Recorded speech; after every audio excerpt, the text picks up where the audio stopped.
Keep your eye on the guys in the white shirts. They're not out for a leisurely stroll. They're predators, casing the street in front of the Wayne County Juvenile Court building. They've already picked their target, and they're about to strike. They have no idea the investigators are hunkered down with an undercover camera. All right, something's happening. Here we go. I got him. He's busting out the window. No way. Yeah, don't move. He's stuck his head inside. The other guy's hanging out there. Can you believe how brazen these guys are? Right out in broad daylight on the street.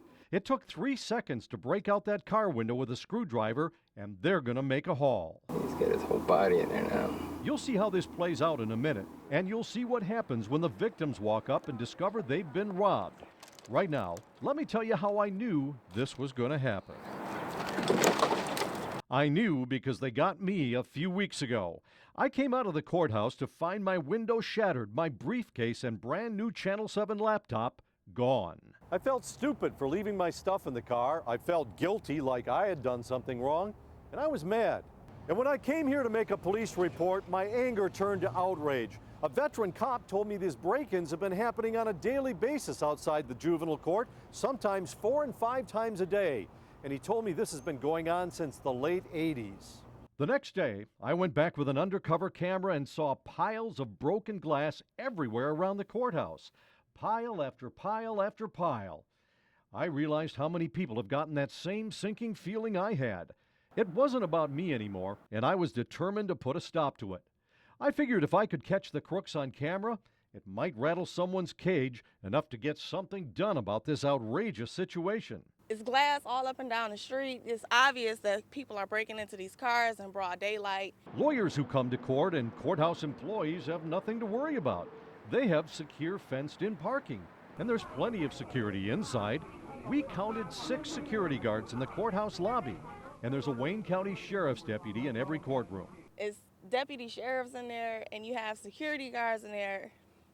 Nobody walks outside. Parents who come to court with their kids and social workers who come to the courthouse every day have to park on the street, and they're sitting ducks. Hey, you haven't been hit yet?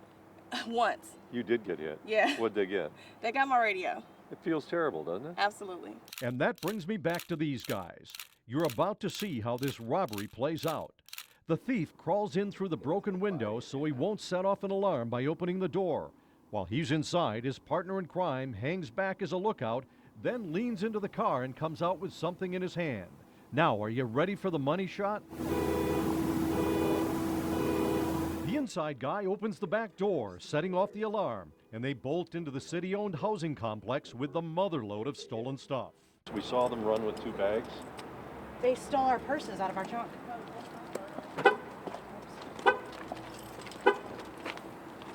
My keys are in that. He got their purses all right, went into the trunk through the back seat. I'm so sorry, you guys. I'm trying to put a stop to this. The younger woman lost her only set of car keys. Another pile of glass. 2 more people with that terrible sinking feeling. It took only 1 minute from the time they broke the glass till they ran off with the purses. And remember, this has been going on for years on a daily basis. The thieves have perfect cover in the housing development across the street. They can watch people pull up and park. And after the thieves strike, they duck back into the complex for cover. It's a basic crime of opportunity. They watch who comes to the car, where they put their personal belongings. When they leave and there's no traffic coming, they go in and break out a window. You can't have a cop on every corner, and the thieves are in and out so quickly, the chances of calling 911 and getting a cop there in time are slim to none. But this is happening far too much, and it's been going on far too long.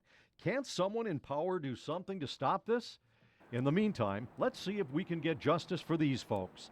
The investigators need help identifying these 2 guys. Somebody knows who they are, and it appears there were others involved, too. If we can identify these guys, we'll pass the names to Detroit police.